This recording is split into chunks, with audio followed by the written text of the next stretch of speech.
Hello दोस्तों, crack UP board exam YouTube channel में स्वागत है। आज की इस वीडियो में हम लोग देखेंगे बोर्ड द्वारा जारी किया गया मॉडल पेपर। तो आज की इस वीडियो में हम लोग सामान्य हिंदी का मॉडल पेपर देखने जा रहे हैं, जो कि बहुत ही ज्यादा इम्पोर्टेंट है। बोर्ड एग्जाम के लिए मॉडल पेपर बहुत ही इम्पोर्टेंट है, क्योंकि ये बोर्ड द्वारा जारी किया गया मॉडल पेपर है।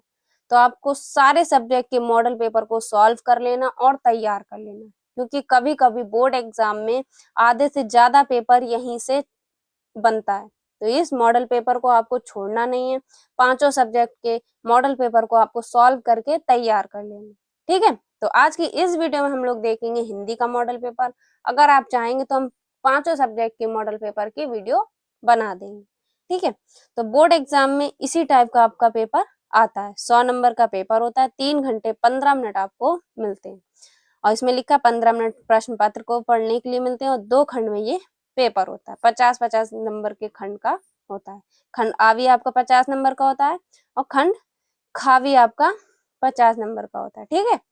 तो सबसे पहले इसमें आपको दे रखे होंगे बहुविकल्पीय प्रश्न। 5 आपके गद्य के होंगे और 5 आपके पद के होंगे। 10 नंबर के आपके एमसीक्यू क्वेश्चन पूछे जाते हैं। तो चलिए पढ़ते हैं कौन कौन से एमसीक्यू क्वेश्चन पूछे गए। तो इसमें लिखा है सबसे पहला क्वेश्चन, निम्नलिखित में से भारतेंदु युग पूर्व का लेखक नहीं है। जो भारतेंदु युग पूर्व के लेखक नहीं है, ऑप्शन है लक्ष्मण सिंह, शिव प्रसाद सितारे हिंद, या इंशाअल्लाह अल्लाह खान, या श्रीधर पाठक। तो इसमें कौन सा नहीं है? श्रीधर पाठक। 4 वाला ऑप्शन इसका करेक्ट आंसर हो जाएगा। इसमें से जो भारतेंदु युग पूर्व के लेखक कौन नहीं है? श्रीधर पाठक, ठीक है। 4 वाला ऑप्शन इसका करेक्ट आंसर हो जाएगा। उसके बाद दूसरे नंबर पे है, हिंदी का पहला मौलिक उपन्यास कौन सा है? हिंदी का पहला मौलिक उपन्यास कौन सा है? ये सारे एमसीक्यू क्वेश्चन बहुत ही ज्यादा इंपॉर्टेंट हैं, क्योंकि बोर्ड एग्जाम में इस पेपर से भी क्वेश्चन बन सकते हैं, क्योंकि ये बोर्ड द्वारा जारी किया गया मॉडल पेपर। तो इन सभी मॉडल पेपर को आपको तैयार कर लेना है। कभी कभी पेपर आपका इस मॉडल पेपर से भी बन जाता है। तो अगर आपने इस मॉडल पेपर को छोड़ दिया, आपके नंबर भी कट सकते हैं, ठीक है। तो हिंदी का पहला मौलिक उपन्यास क्या है? ऑप्शन है आनंद मठ, या परीक्षा गुरु, गबन, या तितली। तो हिंदी का पहला मौलिक उपन्यास कौन सा है? परीक्षा गुरु। सेकंड वाला ऑप्शन इसका करेक्ट आंसर हो जाए। हिंदी का पहला मौलिक उपन्यास परीक्षा गुरु है। उसके बाद दूसरा है, जयशंकर प्रसाद की समकालीन नाटककार थे। जयशंकर प्रसाद के समकालीन नाटककार थे। ऑप्शन है बालकृष्ण भट्ट, या मोहन राकेश, या गोविंद बल्लभ पंत, या विष्णु प्रभाकर। तो जयशंकर प्रसाद के समकालीन नाटककार कौन थे? गोविंद बल्लभ पंत। थर्ड वाला ऑप्शन इसका करेक्ट आंसर हो जाएगा, ठीक है। उसके बाद है 4 नंबर पे, घा आलोचना के क्षेत्र में सर्वाधिक उल्लेखनीय है। आलोचना के क्षेत्र में सर्वाधिक उल्लेखनीय है। ऑप्शन है मिश्र बंधु, या गुलाब राय, या प्रेमचंद, या रामचंद्र शुक्ल। तो इसका जो करेक्ट ऑप्शन हो जाएगा, आलोचना के क्षेत्र में सर्वाधिक उल्लेखनीय कौन है? रामचंद्र शुक्ल जी। थर्ड वाला ऑप्शन इसका करेक्ट आंसर हो जाएगा, ठीक है। उसके बाद 5 नंबर पे है अड़ा, मतलब अड़ा है आपका, बद्रीनाथ चौधरी प्रेमघन ने संपादन किया। बद्रीनाथ चौधरी प्रेमघन ने संपादन किया। ऑप्शन है हिंदी प्रदीप, या प्रथा, या आनंद कादम्बिनी, या सरस्वती। तो बद्रीनाथ नारायण चौधरी प्रेमघन ने संपादन क्या किया? आनंद कादम्बिनी, ठीक है। इसका भी थर्ड वाला ऑप्शन करेक्ट हो जाएगा। उसके बाद है दूसरे का खा, क्या है क्वेश्चन? प्रयोगवाद की विशेषता है। ऑप्शन है प्राकृतिक वर्णन, या नवीनता के प्रति आग्रह, या अतिशय भावुकता, या विद्रोह व क्रांति। तो इसका जो करेक्ट ऑप्शन हो जाएगा, नवीनता के प्रति आग्रह। क्या हो जाएगा? नवीनता के प्रति आग्रह, ठीक है। सेकंड वाला ऑप्शन इसका करेक्ट आंसर हो जाएगा। उसके बाद है दूसरे का खा, किस युग को जागरण सुधार काल कहा जाता है? किस युग को कहा जाता है जागरण सुधार काल? ऑप्शन है भारतेंदु युग, द्विवेदी युग, छायावाद या प्रगतिवाद। तो इसका करेक्ट ऑप्शन क्या हो जाएगा? द्विवेदी युग। द्विवेदी युग को जागरण सुधार काल कहा जाता है। ठीक है, इसका सेकंड वाला ऑप्शन करेक्ट आंसर हो जाएगा। किस युग को कहा जाता है जागरण सुधार काल? द्विवेदी युग को। ठीक है, उसके बाद है दूसरे का गा। निम्नलिखित में से कौन प्रयोगवादी कवि नहीं है? ऑप्शन है नागार्जुन, त्रिलोचन या केदारनाथ अग्रवाल या नेमीचंद जैन। तो इसका जो करेक्ट ऑप्शन हो जाएगा, कौन नहीं है द्विवेदी के कवि? प्रयोगवादी के कवि कौन नहीं है? नागार्जुन। ठीक है, इसका फर्स्ट वाला ऑप्शन करेक्ट आंसर हो जाएगा। नागार्जुन जी प्रयोगवादी कवि नहीं है। उसके बाद है दूसरे का गा। मैथिली शरण गुप्त किस युग के कवि हैं? मैथिली शरण गुप्त किस युग के कवि? बहुत ज्यादा इंपॉर्टेंट ये क्वेश्चन है, बहुत बार बोर्ड एग्जाम में पूछा गया है। ऑप्शन है भारतेंदु युग, द्विवेदी युग, छायावादी युग या प्रगतिवादी युग। तो किस युग के हैं ये? द्विवेदी युग के हैं। मैथिली शरण गुप्त किस युग के कवि हैं? द्विवेदी युग के। सेकंड वाला ऑप्शन इसका करेक्ट आंसर हो जाएगा। उसके बाद महाप्राण के नाम से कौन सा कवि विख्यात है? महाप्राण के नाम से कौन से कवि विख्यात हैं? ऑप्शन है महादेवी वर्मा या प्रताप नारायण या सूर्यकांत त्रिपाठी निराला या सोहन लाल द्विवेदी। तो महाप्राण के नाम से कौन से कवि विख्यात हैं? सूर्यकांत त्रिपाठी निराला। थर्ड वाला ऑप्शन इसका करेक्ट आंसर हो जाएगा। इन्हें महाप्राण के नाम से जाना जाता है। ठीक है, तो ये थे आपके गद्य और पद्य के एमसीक्यू क्वेश्चन। ठीक है, जो कि बोर्ड एग्जाम में आपके 10 नंबर कंप्लीट करेगा। अगर आपने ये 10 सही कर दिए, आपके 10 नंबर कंप्लीट। और इन एमसीक्यूज को आपको तैयार कर लेना, क्योंकि ये बोर्ड द्वारा जारी किया गया मॉडल पेपर है, इससे आपके क्वेश्चन फंस सकते हैं। ठीक है, तो अब हम लोग देखेंगे अगला क्वेश्चन। क्वेश्चन नंबर 3 पे क्या दिया गया है कि दिए गए गद्यांश पर आधारित निम्नलिखित प्रश्नों का उत्तर दीजिए। और ये कितने नंबर का आता है? ये आपका 10 नंबर में क्वेश्चन आता है। 5 आपको क्वेश्चन दे रखे होते हैं, पांचों क्वेश्चन कितने नंबर के होते हैं? 2 नंबर के होते हैं। तो टोटल आपके 10 नंबर कंप्लीट होते हैं। ठीक है, और सबसे पहले क्या पूछा जाता है क्वेश्चन में? उपयुक्त गद्यांश का संदर्भ लिखिए। ये सभी में क्वेश्चन कॉमन है। ठीक है, ये क्वेश्चन आपका कॉमन है। ठीक है, उपयुक्त गद्यांश का संदर्भ लिखिए। तो ये किस चैप्टर से लिया गया है? क्या लिखा है? यह अनुभव कितना चमत्कारी है कि यहाँ जो जितनी अधिक बूढ़ी है वह उतनी ही अधिक उत्फुल्ल मुस्कानमय है। यह किस दीप की ज्योत है? जागरूक जीवन की, लक्ष्यदर्शी जीवन की, सेवानिरत जीवन की, अपने विश्वासों के साथ एकाग्र जीवन की, या भाषा के वेद रहे या रहेंगे भी, पर यह ज्योत विश्व की सर्वोत्तम ज्योत है। तो ये किस चैप्टर से ली गई है? इसका आंसर आपको कमेंट बॉक्स में बताना है कि ये किस चैप्टर से ली गई है। ठीक है, और इसके लेखक कौन है? चलिए आपको इसका हम ये बता दे रहे हैं कि ये कौन से चैप्टर से ली गई। तो ये आपके रॉबर्ट नर्सिंग होम चैप्टर से ली गई है। अब आपको इसके लेखक बताने कि इसके लेखक कौन है। ठीक है, तो ये चैप्टर तो बता दिए, रॉबर्ट नर्सिंग होम से ली गई है। इसके लेखक आपको कमेंट बॉक्स में बताना। देखते हैं आपकी कितनी तैयारी हो चुकी है। ठीक है, उसके बाद अथवा में एक और दे रखा होता है, अशोक को सम्मान कालिदास से मिला वह अपूर्व था। तो इसमें से जो भी आपको आता है वो कर लीजिए। और ये किससे लिया गया? अशोक के फूल से। अशोक दिख रहा है तो मतलब ये किससे लिया गया? अशोक के फूल से। और इसके भी लेखक आपको कमेंट बॉक्स में बताने, दोनों के लेखक आपको कमेंट बॉक्स में बताने होंगे। उसके बाद आता है आपका पद्यांश पर आधारित प्रश्न। ये भी 5 क्वेश्चन पूछे जाते हैं और 10 नंबर का ये भी क्वेश्चन होता है। ठीक है, तो इसमें क्या दे रखा है? तुम मांसहीन, तुम रक्तहीन, हे आस्था शेष तुम आस्तहीन। तो ये आपको पूरा पढ़ना हो। इसमें भी 5 क्वेश्चन आपको दे रखे होते हैं। उपयुक्त पद्यांश पर आधारित संदर्भ लिखिए, रेखांकित अंश की व्याख्या कीजिए, प्रस्तुत पद्यांश के माध्यम से कवि क्या कहना चाहते हैं ये बताइए, कौन हड्डियों के ढांचा मात्र प्रतीत होते हैं, गांधी जी के आदर्शों पर भविष्य में किसे खड़ा होना पड़ेगा। तो ये सारे क्वेश्चन को आपको आंसर देना। और ये किस चैप्टर से ली गए, इसके कवि कौन है, कमेंट बॉक्स में आपको बताना है। देखते हैं आपकी कितनी तैयारी हो चुकी है। ठीक है, उसके बाद अथवा में एक और दे रखा है, तो अगर आपको ये आता है तो ये वाला कर लीजिए। उसके बाद 5 नंबर पे क्वेश्चन आता है आपका, निम्नलिखित में से किसी एक लेखक का साहित्यिक परिचय देते हुए उनकी प्रमुख रचनाओं का उल्लेख कीजिए। और सबसे मेन जो दे रखा होता है आपको, शब्द सीमा अधिकतम कितनी होनी चाहिए, 80 शब्द की होनी चाहिए। तो ये नहीं लेखक का परिचय आपने 2 से 2.5 पेज का लिख दिया। शब्द सीमा आपको लिमिट दे रखी होती, वर्ड लिमिट आपको दे रखी है अधिकतम 80 शब्द की, 80 से 100 हो सकते हैं, पर ये नहीं आप 2 से 3 पेज भर दें। तो जो आपको लिमिट दे रखी होती है उस लिमिट को फॉलो कीजिए। तो कौन कौन से दे रखे हैं, सबसे पहला हरिशंकर परसाई, बहुत ही ज्यादा इंपॉर्टेंट है, इसे आप यूपी बोर्ड 2026 के लिए 100% तैयार कर लीजिए, ठीक है, बहुत ही ज्यादा इंपॉर्टेंट। उसके बाद प्रो जी सुंदर रेड्डी, ठीक है, उसके बाद आचार्य हजारी प्रसाद द्विवेदी।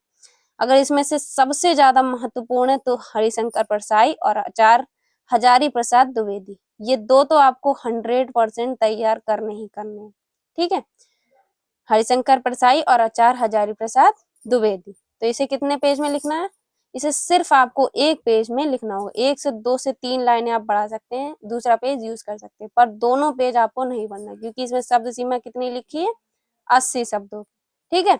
और कैसा परिचय लिखना होगा, साहित्यिक परिचय लिखना होगा, जीवन परिचय नहीं, साहित्यिक परिचय लिखना होगा। साहित्यिक परिचय देते हुए उनकी प्रमुख रचनाओं का उल्लेख कीजिए। उसके बाद 5वें का खा क्या पूछा गया, निम्नलिखित में से किसी एक कवि का साहित्यिक परिचय देते हुए उनकी प्रमुख कृतियों पर प्रकाश डालिए। तो इस ये भी आपका क्वेश्चन 5 नंबर का होता है और कितनी है शब्द सीमा, 80 शब्द था, ठीक है। तो 3 नंबर का आपको जो परिचय वगैरह लिखेंगे साहित्यिक परिचय उसके नंबर मिलते हैं, ये 2 नंबर आपके रचनाओं के मिलते हैं। अगर आपने रचना नहीं लिखी तो 2 नंबर आपके कट जाएंगे, ठीक है।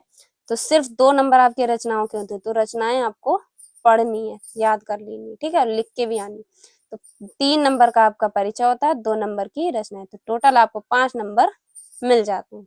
कौन कौन से इंपॉर्टेंट है, अयोध्या सिंह उपाध्याय हरिऔध जो बोर्ड एग्जाम के लिए बहुत ही ज्यादा इंपॉर्टेंट है, ठीक है। उसके बाद जयशंकर प्रसाद और अज्ञे जी, ये तीनों ही आपको तैयार कर लेने, बहुत ही ज्यादा इंपॉर्टेंट है, ये हर साल बोर्ड एग्जाम में पूछेगा और लगातार ये रिपीट भी हुए हैं, तो ये तीनों ही आपको तैयार कर लेने हैं, ठीक है। 2026 के लिए ये बहुत ही ज्यादा महत्वपूर्ण है, अयोध्या सिंह उपाध्याय हरिऔध और जयशंकर प्रसाद और अज्ञे जी का, ठीक है। उसके बाद क्वेश्चन नंबर 6 पर क्या पूछी जाती है, कहानी पूछी जाती है। कौन कौन सी कहानी आपको तैयार करनी है, पंचलाइट, बहादुर और लाठी, ये 3 आप तैयार कर लीजिए, पंचलाइट, बहादुर और लाठी, ये 3 अगर आप तैयार कर लेते हैं बोर्ड एग्जाम में इन 3 में से ही आपकी फंसेगी। और 5 नंबर का ये क्वेश्चन होता है, इसमें भी शब्द सीमा 80 शब्दों की है, ठीक है। तो पहला क्या दे रखा है, पंचलाइट कहानी की कथा वस्तु अपने शब्दों में लिखिए। अथवा में लिखा है लाठी अथवा बहादुर कहानी की समीक्षा कीजिए, तो जो आपको आता हो वो लिख दीजिए। और हमने पंचलाइट बहादुर की कहानी करवाकर लिंक डिस्क्रिप्शन बॉक्स में डाल दी, जिसमें आपको हिंदी के सारे इंपॉर्टेंट क्वेश्चन मिल जाएंगे। जो हमारी हिंदी टॉपर सीरीज चल रही है उसमें आपको सारे ही इंपॉर्टेंट क्वेश्चन मिल जाएंगे, उसमें आपको 2025 के 7 सेट का सॉल्यूशन मिल जाएगा, और वो प्लेलिस्ट हमने लिंक डिस्क्रिप्शन बॉक्स में डाल दी, बहुत ही ज्यादा इंपॉर्टेंट सीरीज है। उसके बाद 6 नंबर पे आपका स्वपठित खंड के आधार पर किसी एक खंड का प्रश्न का उत्तर देना, तो ये आपको जो भी जिले का हो उसमें से आपको लिखना होगा, 5 नंबर का ये पूछा जाता है, ठीक है। तो जो भी आपके जिले का हो वो तैयार कर लीजिए। उसके बाद यहाँ से आपका खंड खा स्टार्ट हो जाता है, जिसमें आपको संस्कृत गद्यांश दे रखा होता है, ये कितने नंबर का होता है, 7 नंबर का होता है। तो सबसे पहले क्या लिखना होगा, आपको संदर्भ लिखना होगा, ठीक है। उसके बाद आपको इसकी व्याख्या करनी है, तो 2 नंबर आपको संदर्भ के मिलते हैं और 5 नंबर आपको हिंदी में अनुवाद करने के मिलते हैं, ठीक है। तो जो भी आपको इसमें से आता हो वो आप कर लीजिए, बाकी ये दोनों ही आप तैयार कर लीजिए क्योंकि बोर्ड एग्जाम में कोई सा भी पूछा जा सकता है, ठीक है। तो ये दोनों ही इंपॉर्टेंट है, तैयार कर लीजिएगा। उसके बाद निम्नलिखित श्लोक का संदर्भ में हिंदी संदर्भ सहित हिंदी में अनुवाद कीजिए, ये भी आपका 7 नंबर में पूछा जाता है, ठीक है। इसमें श्लोक की हिंदी पूछी जाती है, ये बहुत ही ज्यादा इंपॉर्टेंट है और ये भी मोस्ट इम्पोर्टेंट, इन दोनों को भी आप तैयार कर लीजिए। इसमें भी वही है, 2 नंबर आपका संदर्भ होता है, 5 नंबर की हिंदी होती है। उसके बाद क्वेश्चन नंबर 9, मुहावरे में से किसी एक का अर्थ लिखकर वाक्य में प्रयोग कीजिए। इसमें से किसी एक का आपको अर्थ लिखना है। सूर्य को दीपक दिखाना, हवाई किले बनाना, अपना उल्लू सीधा करना, अगर मगर करना। तो इसमें से कोई एक आपको अर्थ लिखना होगा, उस एक अर्थ लिखकर उसका वाक्य प्रयोग भी लिखना होगा। ठीक है, एक आपको अर्थ लिखने को मिलेगा और 1 नंबर आपको इसका वाक्य प्रयोग का मिलेगा। तो 2 नंबर का ये क्वेश्चन है। उसके बाद 10 नंबर पे है अपठित गद्यांश। अब अपठित गद्यांश जो आपने ना पढ़ा हो, मतलब अपठित है, तो इसमें से क्या करना है आपको, पहले इसको पढ़ना होगा, उसके बाद इसके क्वेश्चन के आंसर देने होंगे। गुरुदेव शब्द किसके लिए प्रयोग किया गया है, इसमें आंसर आपको ढूंढना होगा। तो ये अपठित गद्यांश है, इसमें आपको क्वेश्चन दे रखे होंगे, 5 नंबर का ये होता है। ठीक है, उसके बाद क्वेश्चन नंबर 11, निम्नलिखित में से शब्द युग्म का सही अर्थ चयन कीजिए। इसमें अभिराम और अभिराम दे रखा है, तो इसका करेक्ट आंसर क्या हो जाएगा, इसका करेक्ट आंसर हो जाएगा लगातार और सुंदर। उसके बाद दूसरे नंबर पे दे रखा है भवन और भुवन। भवन मतलब घर, और घर किसी में दिख रहा है तो नहीं, तो इसका करेक्ट आंसर क्या हो जाएगा, फर्स्ट वाला, घर और संसार।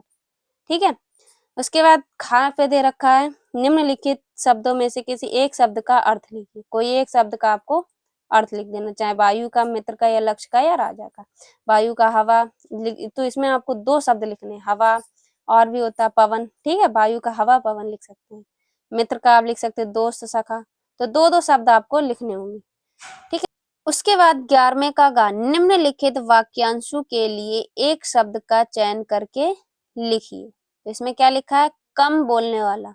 तो इसका करेक्ट ऑप्शन क्या हो जाएगा, कंजूस, या अकिचन, या मितवासी, या मिमुक्षु। तो इसका करेक्ट आंसर हो जाएगा कम बोलने वाला क्या होता है, मितवासी। ठीक है, कम बोलने वाले क्या होता है, मितभाषी।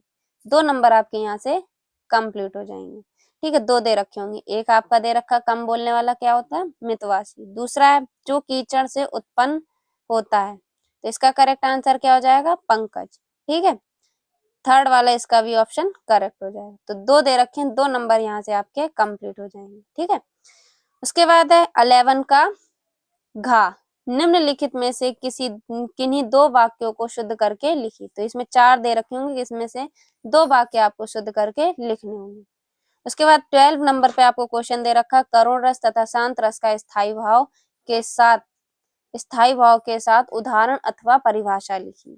तो इसकी हमने फुल वीडियो बना रखी, जिसमें आपको रस, छंद, अलंकार हमने करवा दी, अब वो हमने हिंदी टॉपर सीरीज में ऐड कर दी। तो वो हिंदी टॉपर सीरीज वाली प्लेलिस्ट आप देख लीजिए जाके, उसमें आपको रस, छंद, अलंकार डिटेल में समझाया, जाकर देख लीजिए। ठीक है, उसके बाद दूसरे नंबर पे है उपमा तथा रूपक अलंकार को लक्षण अथवा उदाहरण सहित समझाइए। तो इसमें क्या दे रखा है, लक्षण भी आपको लिखना है और उदाहरण भी इसका लिखना होगा। उसके बाद गा पे दे रखा है चौपाई अथवा छंद, चौपाई अथवा दोहा छंद का मात्रा सहित लक्षण तथा उदाहरण लिखिए। और ये 2-2 नंबर की 3 परिभाषाएं पूछी जाती, 6 नंबर आपके यहाँ से कंप्लीट हो जाती हैं। उसके बाद 13 नंबर पे आपसे एक पत्र पूछा जाएगा, 2 आपको पत्र दे रखे होंगे, उसमें से कोई एक करना होगा। तो पहला दे रखा उत्तर मध्य रेलवे का महाप्रबंधक को एक पत्र लिखिए जिसमें टिकट निरीक्षक के अभद्र व्यवहार की शिकायत की गई हो। ठीक है, उसमें शब्द सीमा लिखी हुई है 250 शब्द, अधिकतम शब्द सीमा कितनी है, 250 शब्द की, तो इससे ज्यादा आपको नहीं लिखना है। उसके बाद दूसरे आपको अथवा में दे रखा है कि अपने जन्मदिन पर मित्र द्वारा भेजे गए उपहार के लिए धन्यवाद पत्र। ठीक है, दूसरा धन्यवाद पत्र दे रखा है, 7 नंबर का पत्र पूछा जाता है। ठीक है, उसके बाद 13 नंबर पे है निम्नलिखित विषयों में से किसी एक पर अपनी भाषा शैली में निबंध लिखिए। फिर उसके बाद लास्ट में क्वेश्चन आपका आता है 9 नंबर का निबंध, किस किस पर दे रखा है, आतंकवाद की समस्या, कारण और निवारण, बहुत ही ज्यादा ही इंपॉर्टेंट है, इसको आपको तैयार कर लेना बोर्ड एग्जाम के लिए। उसके बाद प्रजातंत्र में विपक्ष की भूमिका, देश में बेरोजगारी की समस्या, ये भी बहुत ज्यादा इंपॉर्टेंट, देश में बेरोजगारी की समस्या, साहित्य समाज में पथ प्रदर्शक और पर्यावरण संरक्षण की आवश्यकता। तो 5 आपको दे रखे हैं, इसमें से कोई एक आपको लिखना होगा। इसमें से ये 3 इंपॉर्टेंट, इन 3 को आपको तैयार कर लेना, आतंकवाद की समस्या, कारण और निवारण, देश में बेरोजगारी की समस्या और पर्यावरण संरक्षण की आवश्यकता। बहुत ही ज्यादा इंपॉर्टेंट, ये बोर्ड एग्जाम में पूछे गए, तो इन 3 को आपको तैयार कर लेना। तो ये था आपका बोर्ड द्वारा जारी किया गया मॉडल पेपर, जो कि बोर्ड एग्जाम के लिए बहुत ही ज्यादा इम्पोर्टेंट है। इस मॉडल पेपर को आप सॉल्व कीजिए और देखिए कितने नंबर आपके बनते हैं। इन सभी क्वेश्चन को आपको तैयार करना है, क्योंकि बोर्ड में ये क्वेश्चन भी पूछे जा सकते हैं। तो ये मॉडल पेपर आपको सॉल्व हो गया। अगला अगर आपको मॉडल पेपर चाहिए तो कमेंट बॉक्स में बताइए। मिलते हैं आपसे एक और अगली इंपॉर्टेंट वीडियो में, तब तक के लिए जय हिंद, जय भारत।